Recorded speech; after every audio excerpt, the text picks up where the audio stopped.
या कुन्देन्दु तुषारहारधवला या शुभ्रवस्त्राभिता या वीणावरदण्डमण्डतिकरा या श्वयदपद्मासना या श्वयदपद्मासना। नमस्कार, बहुत स्वागत है। मैं हूं आपके साथ स्वामी नित्यानंद।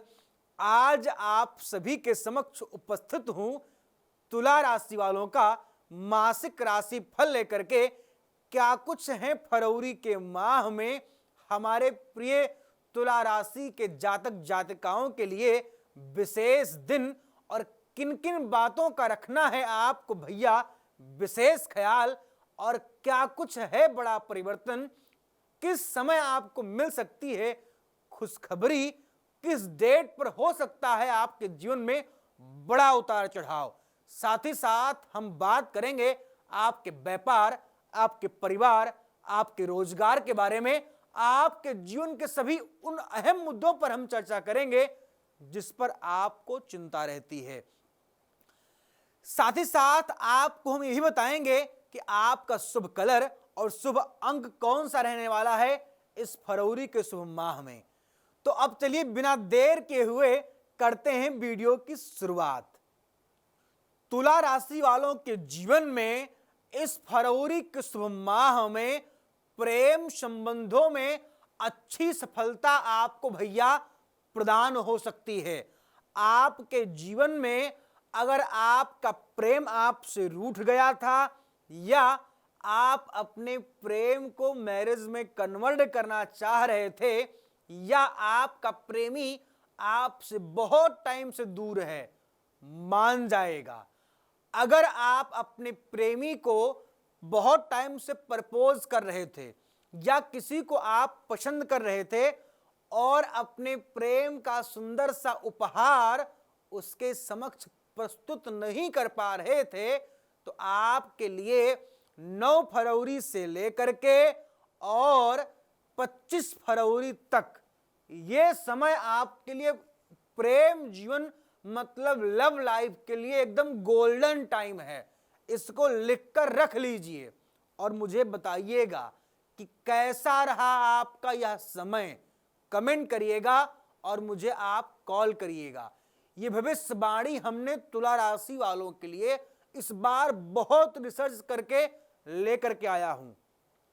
उपाय आपके लिए यह है कि जब भी आप अपने प्रेमी व प्रेमिका के साथ मिलें तो आप कोई पुष्प और द्रव्य दक्षिणा तथा कुछ मीठा ये जरूर दें। साथ में उपहार अगर देंगे तो आपके लिए अत्यंत उत्तम होगा। मैं के ईगो को खत्म करके आप प्रेम को करें। ऐसा बिल्कुल न सोचें कि एक हाथ से ताली बज रही है। प्रेम दोनों तरफ से होता है और प्रेम 50 to 50% करने की चीज होती है। प्रेम में एक दूसरे का 50-50% का मालिक होता है। इस बात का आप ख्याल रखें। आप इस बात को बिल्कुल भी अपने दिमाग से निकाल दें कि मैं ही प्रेम कर रहा हूं, मुझे ही दर्द होता है। दर्द मित्र सबको होता है, कोई रोता है और कोई छुपा लेता है। बात बस इतनी ही सी होती है। बात बस इतनी सी ही होती है।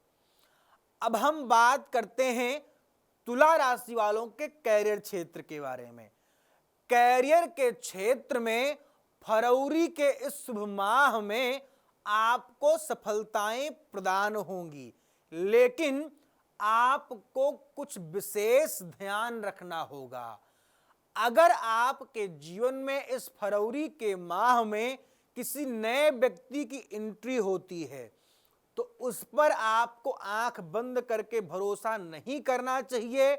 आपको इस महीने में 16 तारीख तक अपने कैरियर से रिलेटेड किसी भी विशेष मुद्दे पर फैसला बिल्कुल भी नहीं करना चाहिए।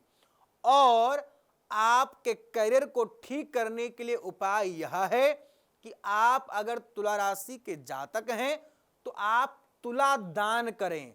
सतनाजा भर करके एक तराजू पर खुद बैठ करके और दूसरे तराजू पर 7 प्रकार के अनाजों को रख करके तुला दान करवाइए, निश्चित ही आपको लाभ प्रदान होगा। अब हम बात करते हैं आपके स्वास्थ्य के बारे में। तुला राशि के जो जातक स्वास्थ्य की समस्याओं से काफी टाइम से परेशान थे, उनको इस फरवरी के माह में स्वास्थ्य का शुभ वरदान मिलेगा।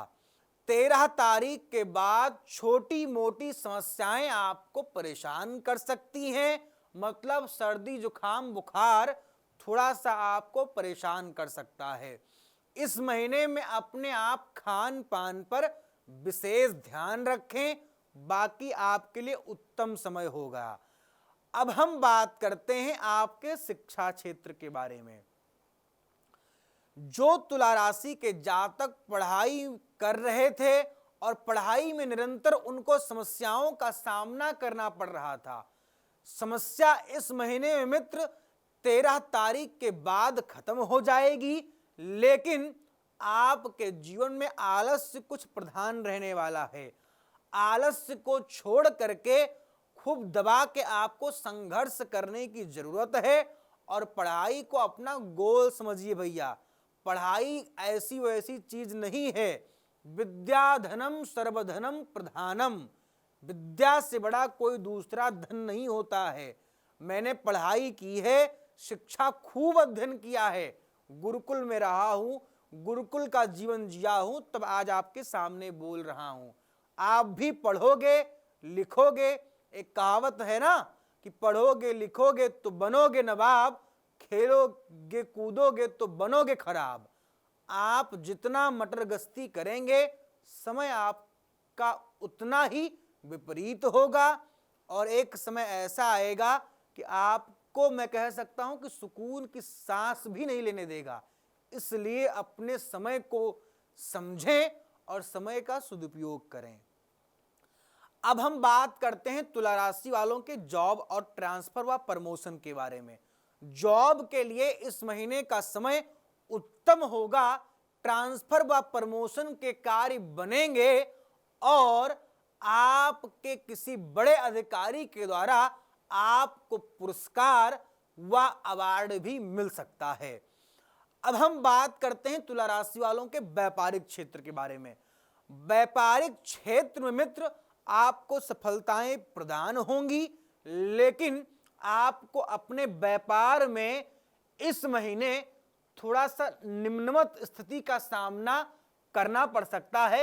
मतलब तराजू के 2 पलरों की तरह कार्य होगा, ना कुछ ज्यादा होगा लेकिन ना कुछ कम होगा। स्थिति यथावत ठीक ही रहेगी, मान के चलिए। अब हम आपके लिए एक उपाय बताते हैं। आप अपने व्यापार स्थल पर आप तुलसी या मनी प्लांट, शमी के पौधे का आप वृक्षारोपण करें, निश्चित ही आपको लाभ प्रदान होगा। अब हम बात करते हैं आपके विदेश यात्रा, कोर्ट केस और डिवोर्स केस के बारे में। जो लोग तुला राशि के जातक हैं और बहुत टाइम से, लंबे समय से आप प्रयास कर रहे थे कि मुझे विदेश जाना है, विदेश जाना है, वो टेंशन आपकी अब खत्म होगी। विदेश के मनोरथ आपके पूर्ण होंगे। 13 फरवरी के बाद अपना वीजा आप अप्लाई करिए, निश्चित ही आपको लाभ मिलेगा। जमीनी विवाद इस महीने में खत्म होगा। 6 फरवरी के बाद आपका जो भी जमीनी विवाद चल रहा था वो संपन्न होगा, मतलब खत्म होगा। आपसी समझौता के भी शुभ योग बन सकते हैं। अगर आप तुला राशि के जातक हैं और कोर्ट केस, डिवोर्स केस से परेशान थे, तो आपकी मुश्किलें खत्म होंगी। 16 तारीख के बाद आपका केस भी हल्का हो सकता है और आपका शत्रु भी आपके सामने पराजय हो सकता है और आपकी विजयी हो सकती है। अब हम बताते हैं आपको आपके आर्थिक और मानसिक जीवन के बारे में। मानसिक जीवन बेहतर होगा, चिंता कुछ खास नहीं आपको सताएगी आर्थिक संकटों से आपको मुक्ति मिल सकती है। श्री सूक्त व कनकधारा का आप निरंतर पाठ करते रहें। अब हम बताते हैं आपको आपका शुभ कलर और शुभ अंक। तुला राशि वालों का जो शुभ अंक होगा वो 3, 7 और 9 होगा। शुभ कलर आपका गाढ़ा नीला और हल्का लाल व पीला होगा। ये कलर और ये अंक आपके लिए बहुत शुभ रहने वाले हैं। भाग्य का मीटर आपको 80% लगभग सपोर्ट करेगा। बाकी आपका समय बहुत अनुकूल रहने वाला है। फिलहाल आप सब अपना बहुत ख्याल रखिएगा। मुझे आपकी बहुत फिक्र और बहुत चिंता रहती है। आप सभी के सेवा में मैं 24 आवर सेवारत रहता हूं। आप जब भी मुझे याद करेंगे तो मैं आपके दिल के सदैव समीप होता हूं, आपसे बिल्कुल भी दूर नहीं हूं। फिलहाल इस वीडियो बस इतना ही। आगे फिर हम आपसे मिलेंगे किसी नए टॉपिक, किसी नए विषय के साथ। तब तक नमस्कार, जय सीताराम।